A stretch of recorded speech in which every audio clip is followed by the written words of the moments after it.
May 30, 1896. A spring evening in Manhattan, and a man named Henry Wells is at the tiller of a Duryea motor wagon, one of the first gasoline automobiles ever assembled on American soil. He is 30-something, well-dressed, a visitor from Springfield, Massachusetts, and he is doing something almost no one in the country has ever done before. He is driving a car through a city street. On West 74th Street, a young woman named Evelyn Thomas is riding a bicycle. She sees the machine, and the machine sees her. In the small mathematical space between them, the future of American life is about to be decided by a man who has never taken a driving test, because no such thing exists. He hits her. Her leg snaps. The Duryea shudders and stops. Wells is arrested, spends a night in a New York jail, and the case is written down in a police blotter that historians would later dig up and call the first recorded automobile accident in the United States. But here's the part that matters, and it's the part that gets lost when people tell this story as a curiosity. Wells did not need a license to be behind that tiller. He did not need to prove he could stop. He did not need to identify himself to anyone before he set out that day. He had bought a machine, and by buying it, he had bought the right to steer it through a crowd. That was the deal in America at the turn of the century. If you had the money, you had the road. And the road in 1896 was not designed for what was about to happen to it. It was packed dirt in most places, cobbled in a few, oiled in almost none. It belonged to horses and to the men who drove them, to delivery wagons and streetcars and the vast patient traffic of pedestrians who understood, from centuries of practice, how to share a street with animals. Animals could be reasoned with. Animals got tired. Animals, crucially, did not accelerate. The automobile did all three of those things wrong. It did not tire. It did not slow on its own. And it was steered by a human being whose only qualification was a bank balance. By 1900, roughly 8,000 automobiles were registered across the entire country, and even that number understates the chaos, because registration itself was a novelty, unevenly enforced, applied in some counties and ignored in others. The machines cost real money at first, $2,000, $3,000, sometimes more, and so they were the toys of the wealthy, and the wealthy tended to drive them the way they drove everything else in their lives, which is to say without much regard for anyone standing in the road. But the prices were falling, fast. Within a decade, a new car could be had for $500, $650 for a model with better trim, and every drop in the sticker price put another driver behind another wheel with the same amount of training as Henry Wells, which was to say, none at all. Think about what that meant on a practical level. Picture a Saturday afternoon in a mid-sized American city in 1902. A grocer's boy is walking a crate of eggs across Main Street. A streetcar clatters past on its rails. A pair of draft horses pulls a coal wagon at a walk. And then, from around the corner, comes a machine none of them fully understand, driven by a man who bought it yesterday, who read the instruction pamphlet on the ride home, who has never once had to demonstrate to another human being that he knows which lever slows the thing down. The grocer's boy has no idea how fast it can go. The horse is shy. The streetcar driver, who has actually been trained, watches with the particular dread of a professional who can see amateurs coming. This was the American road. Anarchic, unsupervised, an open-air laboratory in which the experiment was human bodies against horsepower, and the control group was whoever happened to be crossing the street. And it produced, predictably, a growing pile of casualties, broken legs, crushed ribs, a pedestrian killed in one city, a cyclist maimed in another. The newspapers began to run the stories in a small, recurring column, the way they ran shipping news or the weather, and the tone of those columns was not yet outrage. It was closer to wonder. A wonder shaded, at the edges, with something colder. Because if you were a mayor, or an alderman, or a police captain in one of these cities, you were starting to notice something the drivers themselves had not yet noticed. There was no one to call, there was no license to revoke, there was no photograph on file. When a driver struck a pedestrian and kept going, and many of them did keep going, there was often no way to find out who he was. He had vanished into the traffic he had helped create. How long, exactly? Could a country run a transportation system that way? How long before the arithmetic of collisions demanded a bureaucracy of names? The answer, it turned out, was 1903, and the answer arrived from two directions at once. That year, within weeks of each other, two American state legislatures did something no legislature in the country had ever done. They passed laws requiring the drivers of automobiles to register themselves with the state. One was Massachusetts, the other was Missouri. On a map, they were separated by 1,000 miles of farmland and river. But in philosophy, they were separated by something wider than that. Massachusetts went first, and Massachusetts went practical. The lawmakers in Boston looked at the problem in front of them and saw, essentially, a bookkeeping crisis. Cars were hitting people, and cars were fleeing scenes. What the state needed, in the view of its legislators, was not a way to prevent the collisions. which seemed to them beyond the reach of any statute, but a way to identify the collider after the fact. So Massachusetts built a registry. It charged a fee, $2, a real sum in 1903, but not a prohibitive one, and it issued in return the country's first state-sanctioned license plates, porcelain over iron, its white characters on a deep cobalt blue background, a hand-glazed rectangle you bolted to the back of your machine, and if you struck a bicyclist on the Boston Common and kept driving, someone might, at least in theory, catch the numbers as you disappeared. There was no test, no photograph of the driver, no examination of eyesight, no demonstration of stopping distance, no interview with a state official about whether you understood what the levers did. You paid the fee, you got the plate, and you drove. The state of Massachusetts had, in effect, decided that licensing was not about competence at all. It was about accountability after the fact. The road remained anarchic. Now it was merely anarchy with a paper trail. Missouri that same year went the other direction, and here is where the American story starts to fracture into the two philosophies it has been arguing about ever since. The Missouri legislature looked at the automobile problem and decided that the point of a license was not to identify the driver, but to certify him. Their 1903 law introduced something new to American jurisprudence, a phrase that would echo through 100 later statutes: a board of examiners. Real people, sitting on real panels, empowered to decide whether the man in front of them was fit to operate a motor vehicle on a public road. In the Missouri conception, the license was a credential. It was a document that said this person has been tested and found competent, which meant, by implication, that untested people had no business being on the road at all.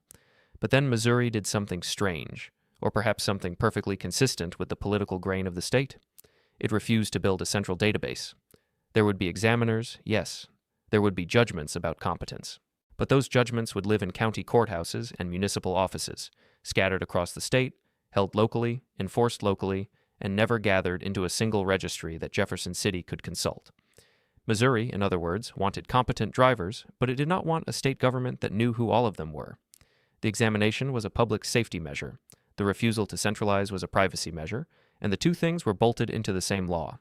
So here, in the spring and summer of 1903, you have two American models on the table, sitting side by side, staring at each other across the Mississippi. Massachusetts says the state's job is to track you. Missouri says the state's job is to test you. Massachusetts collects fees and issues numbers. Missouri convenes boards and issues judgments. Massachusetts creates a registry and no examination. Missouri creates an examination and no registry.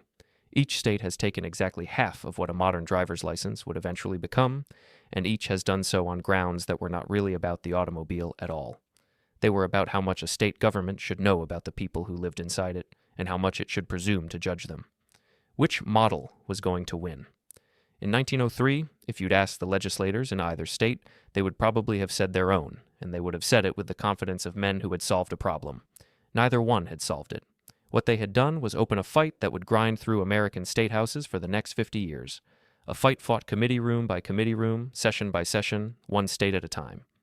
Rhode Island would not require a driver's exam until 1908. Some states would drag their feet for decades more. And the very last of them, South Dakota, would not adopt a mandatory driving test until 1959. 56 years after Boston printed its first cobalt blue plate. 56 years after Missouri convened its first board of examiners. More than half a century in which an American citizen could be perfectly legal to drive in one state and perfectly illegal to drive in the next one over, and no one at any level of government had the authority to make the two systems agree. But the states were not going to fight this out alone. Somebody else was watching the collision reports pile up. Somebody with a ledger and a green eye shade, and a very specific reason to care whether the man behind the wheel knew what he was doing. The insurance companies were watching, and by 1909, the insurance companies had done the math. To understand why the industry moved when it did, you have to understand what happened between 1903 and 1989, which is not a long stretch of years on a calendar, but is essentially a different country on the road. In 1903, the automobile was still a curiosity. Registrations numbered in the tens of thousands nationwide. By 1909, the Model T was in its second year of production, rolling off the lines in Detroit in numbers that would, within a few years, put a car within reach of a working man's salary. The price was collapsing, the volume was exploding, and every new machine on the road was another premium paid, another policy underwritten, and, statistically, another claim waiting to happen. The casualty insurance business had been built in the 19th century on stable actuarial ground. Fires burned at predictable rates. Ships sank at predictable rates. Even the newer lines, workers' compensation, industrial accident coverage, had settled into patterns you could plot on a chart and price to a fraction of a cent. But automobile collisions were not stable. They were accelerating, and they were accelerating faster than the underwriters could reprice their books. Every quarter, the loss ratios came in worse than the last one. Every quarter, the claims adjusters filed reports of another pedestrian struck, another vehicle wrecked, another lawsuit filed against another driver whose only qualification for being on the road was that he had walked into a showroom with cash. The Travelers Insurance Company, headquartered in Hartford, Connecticut, was one of the giants of this business. It had been founded in 1864 by James G. Batterson, a stone merchant with a talent for probability, and Batterson had built the firm into a byword for actuarial discipline. Batterson himself had died in 1901, before the automobile problem fully arrived at his doorstep, but the culture he'd built at Travelers survived him.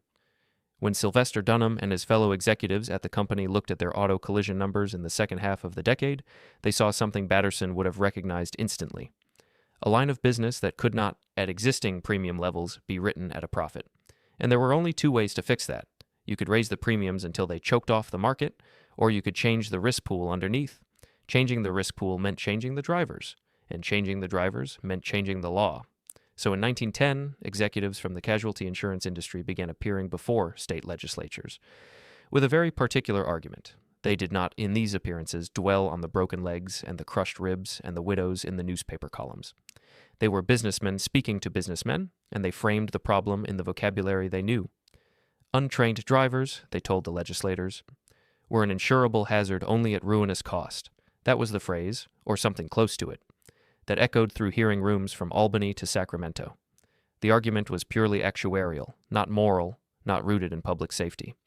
The industry could keep writing these policies, but only if the underlying risk could be brought under control, and the underlying risk was the man behind the wheel. Sylvester Dunham was one of the voices carrying this message. Travelers executives, along with peers from the other big Hartford houses and from the New York carriers, testified before the New York State Assembly in 1910 in favor of mandatory driver testing and mandatory photographic identification. They wanted, in effect, the Missouri model and the Massachusetts model welded together, and they wanted every state in the Union to adopt the welded version. Examine the driver, photograph the driver, file the records centrally. Make it possible, in the aftermath of a collision, to identify the man and to know, from his file, whether he'd ever been certified competent to operate the machine that had done the damage. You can imagine the scene in those hearing rooms, wood paneling darkened by cigar smoke, a row of assemblymen behind a raised bench, most of them lawyers, most of them men who owned automobiles themselves, and in the witness chair, a Hartford executive in a dark suit, reading from prepared remarks, laying out loss ratios and claim frequencies with the patient precision of a man who has never in his life raised his voice in a public setting. He does not argue that the state should protect its citizens. He argues that the state should protect its markets. He notes, in a careful phrase, that a properly functioning insurance industry is a prerequisite for the continued expansion of the automobile trade, and that the automobile trade is a prerequisite for the continued expansion of a great many other trades that depend on it, and that the assemblymen, therefore, are not really being asked to regulate drivers at all. They are being asked to preserve an economic engine. It was a quiet argument. It did not thunder. It did not appeal to the mothers of dead children, although the industry was perfectly aware that the mothers of dead children were also making appearances, in the same hearing rooms on the same afternoons.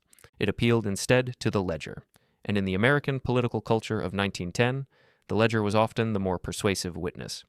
Here is where the story of American driver licensing changes shape, because up to this point, the argument for regulating drivers had been made by two constituencies.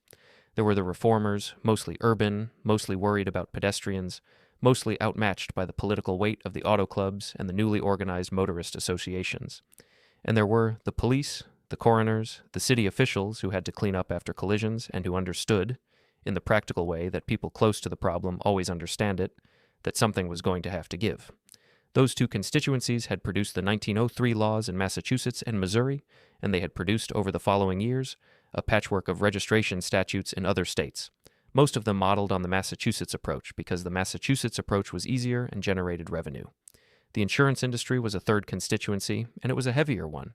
It had money, it had lobbyists, and it had, in every state capital, offices already occupied on other business, offices that could be turned without much reorganization toward the driver licensing question. and it had a rhetorical advantage the reformers did not have. It could speak the language of markets, and markets in 1910 America were the language legislators had been trained to hear, so the campaign began. Slowly at first, one state at a time. It would not produce a clean victory. It would not produce a single, sweeping federal statute. What it would produce over the next decades was a gradual, uneven encirclement of the driver licensing question by the interests of capital, until the shape of the license itself, the photograph, the test, the central file, the graded classifications for different kinds of vehicles, had been quietly rewritten from the inside by the people who had the most money at stake in getting it right. Which raises the question the industry itself would never have phrased this way, but which hung over every hearing room, every draft bill, every actuarial memo that circulated through Hartford and Albany, and eventually through every other state house in the country. Were the states about to regulate driving in order to protect people, or were they about to regulate driving in order to protect markets? And if the answer was that they were about to do both at once, and that the two things happened to point in the same direction for a stretch of years, then what was going to happen the first time the two things pointed in different directions? What was going to happen the first time the insurance industry's math said one thing and the public safety data said another? Those questions did not get answered in 1910. They did not get answered in 1920. In some ways, they have never really been answered at all, but they were now, for the first time, on the table.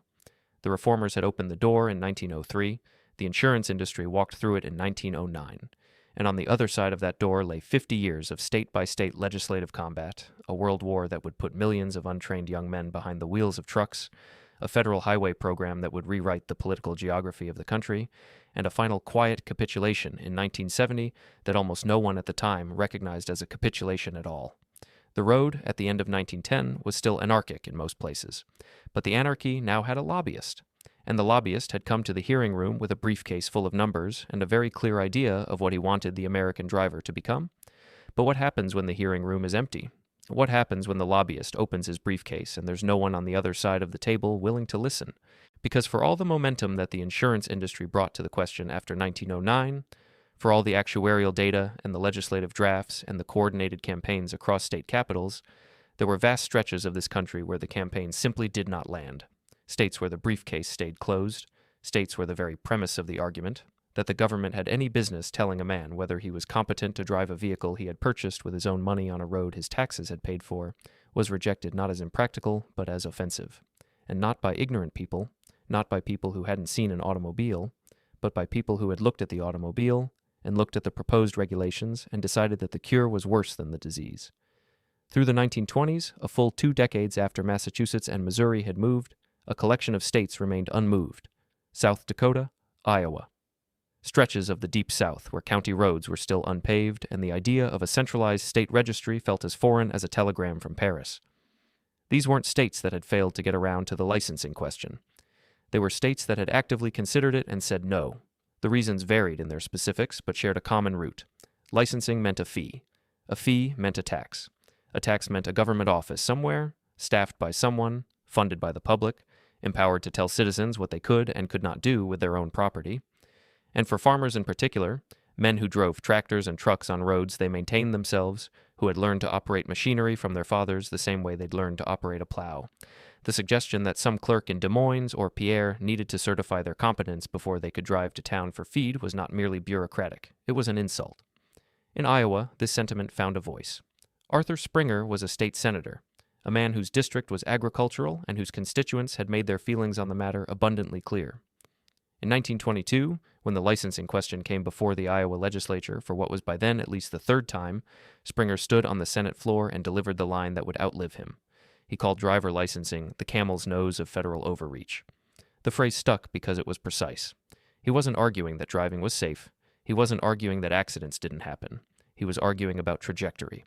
If the state could require a test to drive, what else could it require a test for?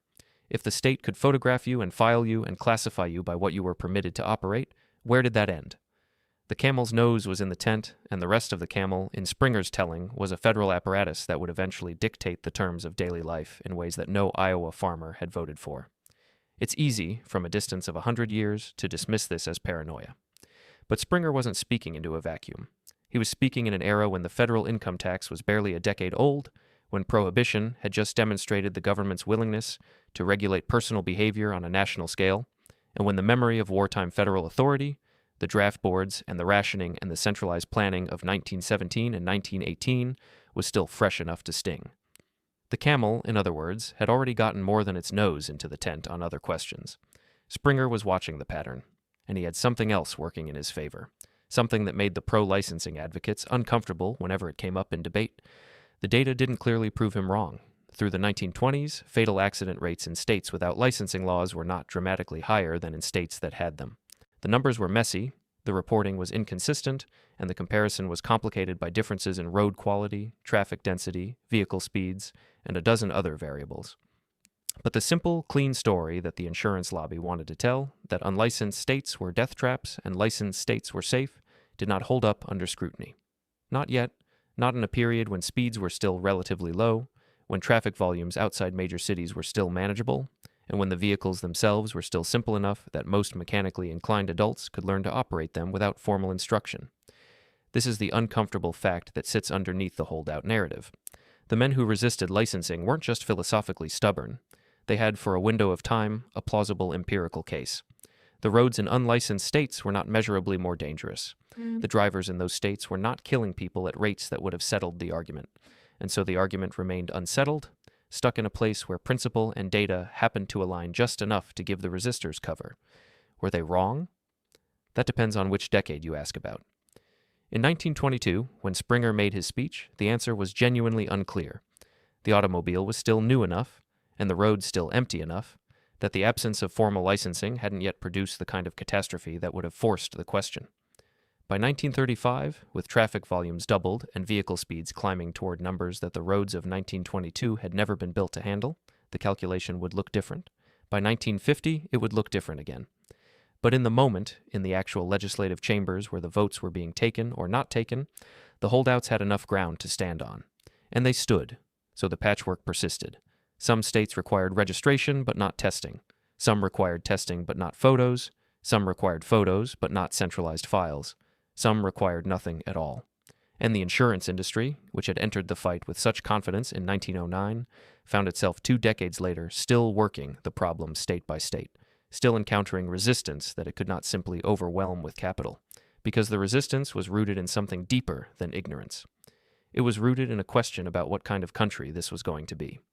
That question would not be answered by the states, at least not fully, and certainly not in time. Because by the 1930s, the scale of the problem had outgrown the state-by-state approach, and the pressure for federal action was building from multiple directions at once. In 1934, under pressure from those same insurance firms that had been working the state capitals for 25 years, and from civic safety groups that had watched the annual death toll climb past 30,000, Congress took up the question directly. The bill was called the National Motor Vehicle Safety Act, and its intent was straightforward. Uniform licensing standards nationwide. A single set of requirements that every state would have to meet, a floor below which no state could fall. The logic was simple, and for the people who had been fighting this fight since 1909, it must have felt like the culmination of everything they'd worked for. A federal solution to a problem that 50 separate state legislatures had proven unable or unwilling to solve. The bill made it to committee. It had sponsors, backing from the insurance industry, endorsements from safety organizations, and data, by this point genuinely alarming data, about the rising toll on American roads. And it died.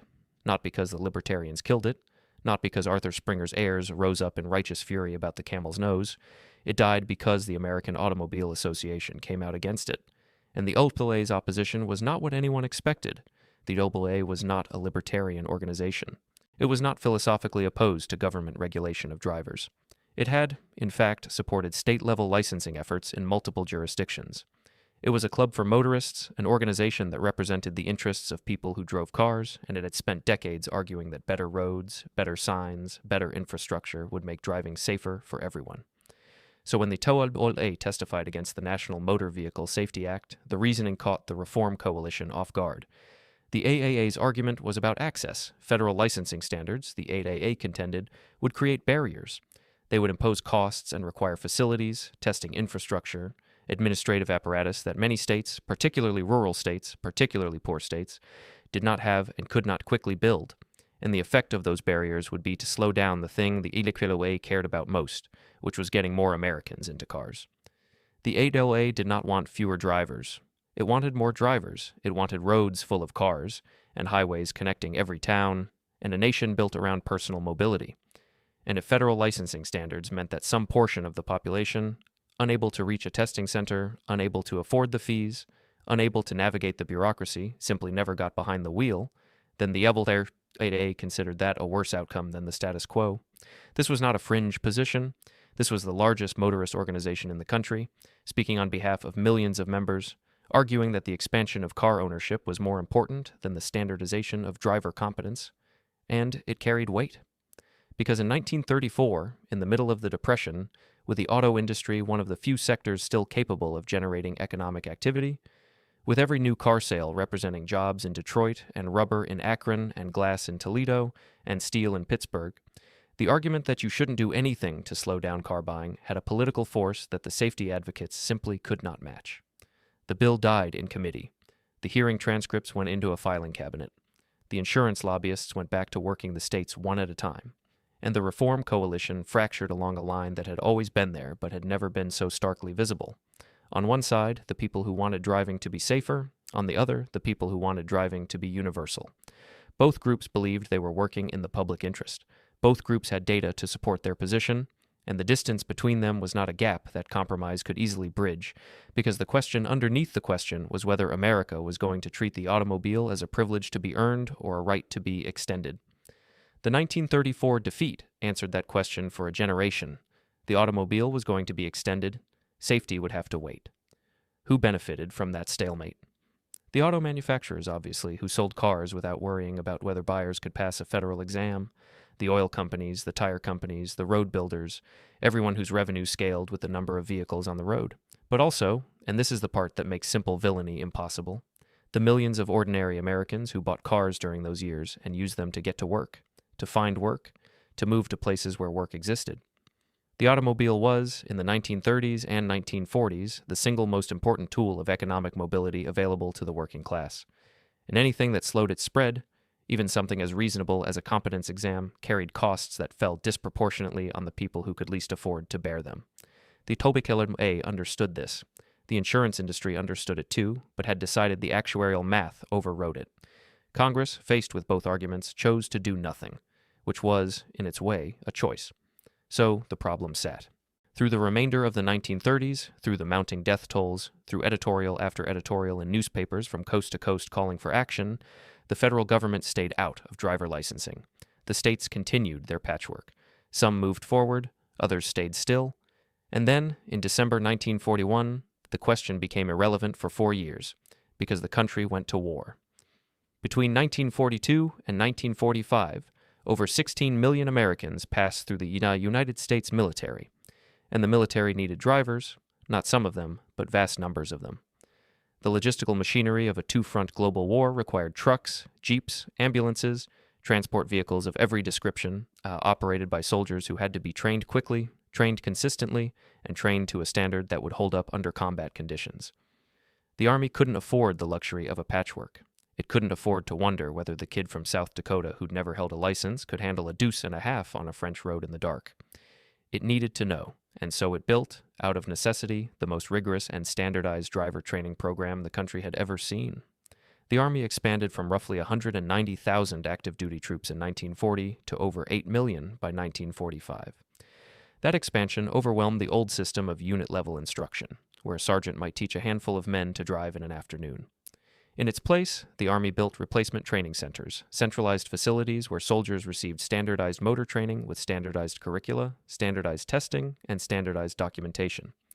Every soldier who completed the program received a military driver credential, often called a 348 after the form number. It was photo-documented. It specified what classes of vehicle the holder was qualified to operate. It was, in every meaningful sense, a driver's license. Rigorous, graded, nationally uniform, and backed by an institutional infrastructure that dwarfed anything the civilian world had ever attempted. When those 16 million men and women came home, they carried those credentials with them, and they carried them to local departments of motor vehicles across the country, to county clerks' offices, to whatever agency in their home state handled the driving question. And state after state, recognizing the quality of military training, recognizing that these men and women had operated vehicles under conditions far more demanding than any civilian road test could simulate, began honoring the military credential as equivalent to a civilian license. Veterans walked in with their 348, and the road test was waived. The competence exam was waived. The state accepted the federal government's judgment about driver qualification without requiring its own verification. One veteran, Ron Goldstein, put it plainly years later. "I have never in fact passed a civilian driving test." He didn't need to. The war had already certified him. And so, without a single piece of legislation, without a single floor vote in Congress, without a single hearing or committee markup, the United States had its first de facto national licensing standard. Not because anyone had planned it, and not because the 1934 Reform Coalition had gotten its way, but because the war had needed drivers, and the military had trained them, and the states had quietly decided to trust the result. The infrastructure existed, the documentation existed, and the precedent existed. A unified, rigorous, nationally consistent approach to certifying driver competence had been proven feasible, proven practical, and proven acceptable to the states. The war had done in 4 years, almost by accident, what the reform movement had failed to do in 30. Which raises the question that hung over the late 1940s as the troops came home and the cars rolled off the assembly lines again, and the highways started filling up with a new generation of drivers who hadn't been through any military program at all. If the war solved it by accident, why didn't peacetime finish the job? If the proof of concept was sitting right there, demonstrated at a scale no one could argue with, why did the country revert to its patchwork? Why did South Dakota still not require a driver's license until 1954, and not mandate a driving exam until 1959? The machinery had been built, the template was proven, and still, somehow, the civilian world couldn't bring itself to adopt what the military had already made work. That failure, that strange inability to carry wartime efficiency into peacetime governance, would define the next decade of the licensing question, and it would take yet another force, larger and more expensive than anything that had come before, to finally drag the holdouts into compliance. That force arrived not as a mandate, but as money, $25 billion of it. By 1954, Dwight Eisenhower had been thinking about roads for nearly 4 decades. As a young Army lieutenant colonel in 1919, he joined the first military convoy to cross the United States by road, a journey from Washington, D.C. to San Francisco that took 62 days. 62 days to cross your own country. Bridges collapsed under the weight of the trucks. Vehicles sank in mud up to their axles. The roads, where they existed at all, were built for horse traffic and light carriages, not for the mechanized future the Army was already planning for. Eisenhower never forgot that trip, and when he saw the German Autobahn system during the war, saw how a nation could move troops and materiel at speed across hundreds of miles of engineered highway, the contrast burned itself into his thinking about American infrastructure. So when he entered the White House in 1953, the highway question was already personal, and the scale of what he envisioned was staggering. 41,000 miles of limited access, high-speed, interconnected road, binding the continent from coast to coast and border to border. A system built not just for commerce and commuters, but for national defense, for the rapid evacuation of cities in the event of nuclear attack, for the movement of military assets without the bottlenecks that had plagued the 1919 convoy. But building 41,000 miles of highway across 48 states required something Eisenhower couldn't command. It required cooperation. Every mile of that system would run through state territory, would require state planning commissions, state condemnation proceedings, state construction oversight. The federal government could write the checks, but the states would pour the concrete. And the states, as always, wanted to know what they'd have to give up in return. The negotiations happened largely out of public view. Eisenhower's transportation advisors met with governors, with state highway commissioners, with the political operators who understood what their legislatures would and wouldn't tolerate. The administration came to the table with leverage, obviously. $25 billion is a tremendous amount of leverage. But the governors came with something too, the knowledge that Eisenhower needed them more than they needed any individual piece of the system. A governor could refuse, a governor could slow-walk approvals, could tie up rights of way in litigation, could starve the project of state-matching funds, and Eisenhower's people knew it. So the question became, what does the federal government ask for in exchange for this unprecedented investment? What conditions does it attach? And here's where the licensing question surfaced one last time, in rooms where no transcript survives, in conversations between men who understood political cost down to the decimal point. The administration's advisors understood the obvious logic. You're building the fastest, most dangerous road system in human history. You're inviting every licensed driver in America onto highways where speeds will exceed anything the civilian road network has ever sustained. The case for attaching a federal driver competence standard to highway funding was straightforward. You want the money, you adopt the credential. The mechanism was right there. It's the same mechanism the federal government would later use for the drinking age, for seatbelt laws, for dozens of other standards it couldn't constitutionally mandate but could financially incentivize. They didn't use it. The Federal Aid Highway Act of 1956, signed by Eisenhower on June 29th of that year, authorized the full $25 billion. It created the Highway Trust Fund, financed by federal fuel taxes. It established engineering standards for lane width, grade, curvature, and load-bearing capacity. It specified signage standards, interchange spacing, access limitations. The federal government dictated, down to extraordinary detail, how these roads would be built. It said nothing about who could drive on them. Not a word about testing, not a word about minimum competence standards, not a word about photo identification, about vision requirements, about reciprocity between states. The most expensive infrastructure project in American history, a system designed for sustained speeds of 70 miles per hour, and the federal government attached no requirements whatsoever regarding the qualification of the people operating vehicles on it. The bargain was explicit, even if it was never written down in those terms. The administration traded licensing autonomy for infrastructure cooperation. The states got their roads and kept their authority over who could use them. Eisenhower got his highway system without the political warfare that attaching a credentialing mandate would have guaranteed. The calculation was coldly pragmatic. Every governor who'd have to explain a new federal licensing requirement to rural voters, to the same constituencies that had killed the 1934 Act, to the same farm state legislators who saw any credential as a tax and any registry as an intrusion, would have had reason to obstruct.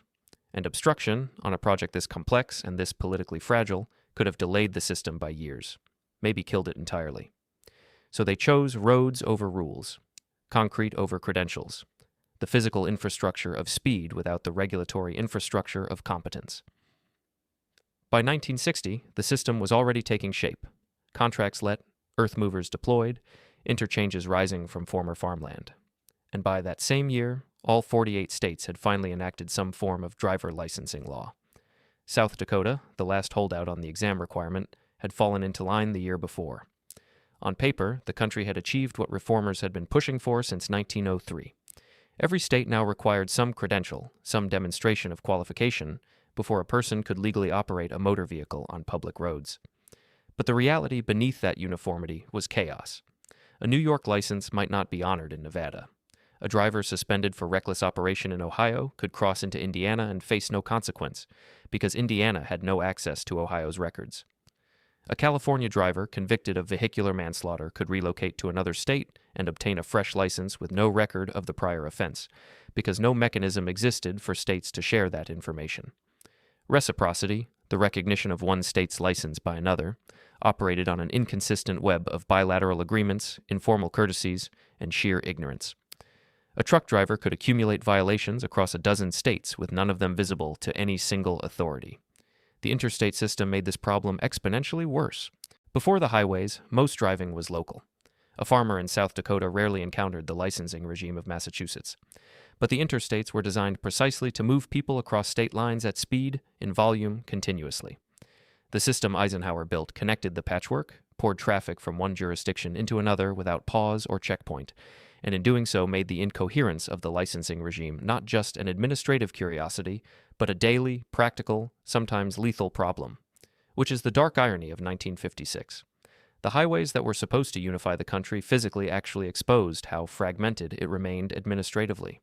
Every mile of smooth concrete was a mile where a driver credentialed under one state's minimal standards could operate at speeds that would have been unthinkable a generation earlier, in a state whose standards were entirely different, with no authority aware of their full driving history. The question the interstate system forced was no longer whether every state should require a license. That battle was finally won. The question now was whether those licenses meant the same thing.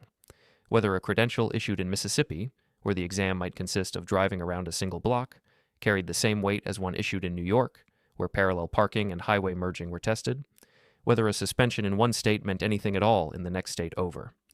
The first organized attempt to answer that question came in 1960, the same year the last holdout fell in line.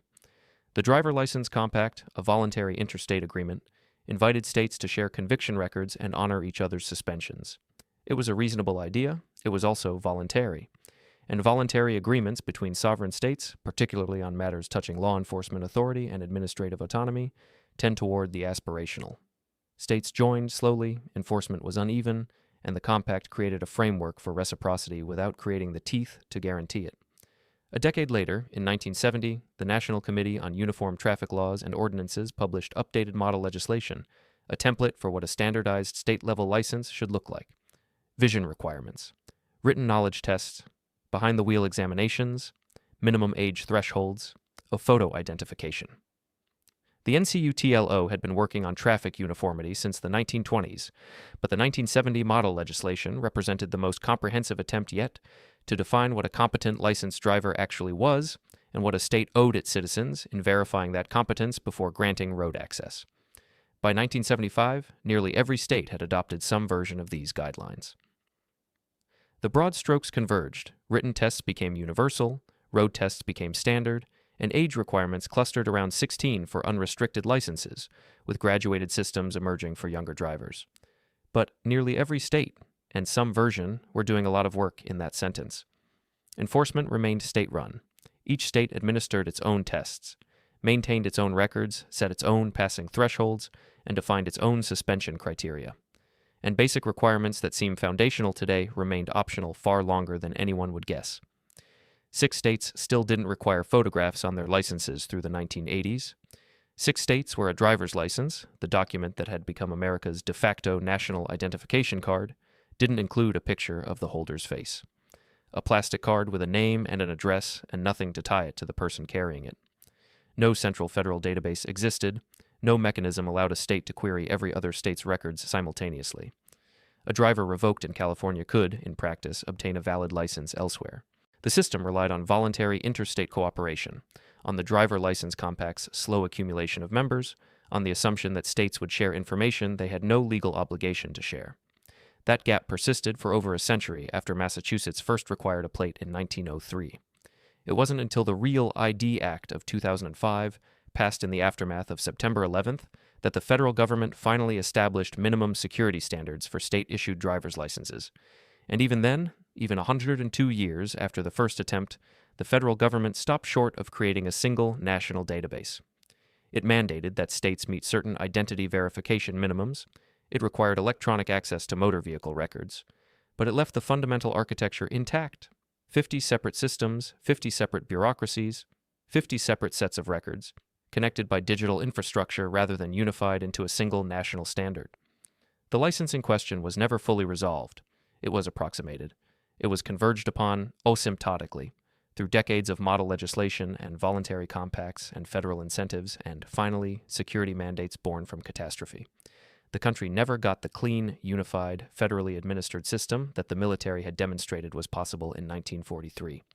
It got something messier, something more American, something that worked well enough most of the time for most people, but the cost of well enough has a number attached to it. The National Highway Traffic Safety Administration, in a retrospective analysis of licensing's fragmented history, estimated that the 50-year delay in achieving universal testing requirements resulted in approximately 47,000 additional traffic fatalities between 1903 and 1970.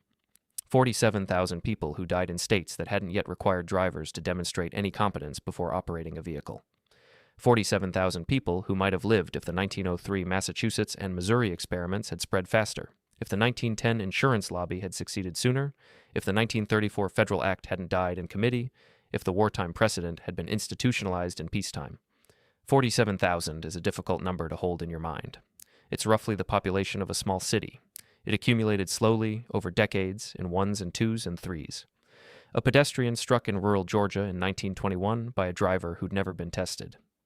A family killed on an Alabama highway in 1938 by a man who'd never demonstrated he could control a vehicle at speed. A child in South Dakota in 1952, 2 years before the state required any license at all. None of them dramatic enough to make national news. None of them concentrated enough in time or place to trigger the kind of public outrage that forces legislative action. Diffuse tragedy. The kind of harm that accumulates below the threshold of political visibility, borne by people who never testified before a committee, never retained a lobbyist, never organized a pressure campaign. The insurance companies had their actuarial tables, the reformers had their safety data, the military had its proof of concept, and still the march took 50 years. Not because the evidence was unclear, and not because the solution was unknown, but because no single interest possessed the authority to force it faster. Because every attempt at federal action ran into the same wall of state sovereignty, regional identity, and agricultural suspicion of centralized control. Because the people who paid the cost, the 47,000, had no voice in the rooms where the bargains were struck. Could it have gone differently? Could some alternative path have delivered universal standards in 1920 instead of 1970? Accounts differ. The political constraints were real. The constitutional framework was real. The resistance of rural America to credentialing of any kind was deep and authentic, not manufactured by lobbyists or demagogues. Whether any administration, any Congress, any coalition could have overcome those constraints faster than history actually managed is a question without a confident answer. The ambiguity is the point. The system moved at the speed American governance permits, which is to say it moved at the speed of the slowest objector with enough power to obstruct. And the price of that speed was paid in lives that don't appear in any ledger of the debate. Henry Wells struck Evelyn Thomas on West 74th Street in 1896. He didn't have a license. He didn't need one. Neither did anyone else for a long time after.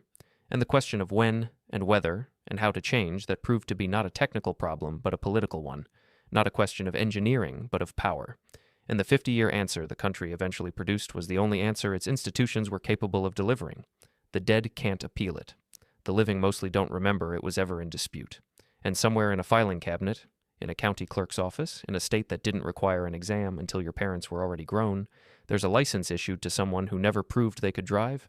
It was valid, it was legal, and it was the best the country could do.